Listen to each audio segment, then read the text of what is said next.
Hi sir, বলছি আপনারা যে মুনলাইটের সাথে যে ট্রিপটা করলেন, মানে যেটা ফুডিং লজিং প্যাকেজ নিয়েছিলেন আপনারা, তো প্যাকেজের মধ্যে যে যে জিনিসগুলো ইনক্লুডেড ছিল সব কিছুই আপনারা ঘুরেছেন, খাওয়া দাওয়া, হোটেল লজিং ফুডিং সবই হয়েছে। তা আপনাদের কালকে হচ্ছে রিটার্ন আছে। তো আপনাদের কি কি মানে ভালো লেগেছে, একটু রিভিউটা আছে আর কিছু। আমাদের প্রথমত আপনাদের ব্যবহারটা সব থেকে বেশি ভালো লেগেছে।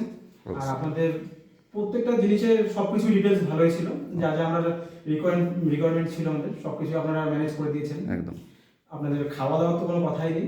আমরা বাঙালিয়ানা খাওয়াটাই সব থেকে বেশি প্রেফার করি। এখানে মোমো চাও কত খাবো। আপনাদের এখানে এসে সব থেকে বেশি ভালো লেগেছে আমাদের ফুডিং কোয়ালিটিটা, যেটা হচ্ছে আমরা এসে মানে তৃপ্তি করে খেতে পেরেছি, পেট ভরে খেয়েছি, শান্তি মতো ঘুরেছি। আর আপনাদের সব কিছু ঠিকঠাক। আর হোটেল সব ঠিকঠাক, গিজার ফিজার সব কিছু রয়েছে, সবাই আসতে পারে, এসে ভিজিট করুক। আচ্ছা, মুনলাইটকে তোমরা 10 আউট অফ কত রেটিং দেবে? 9.5। 9.5। Thank you sir.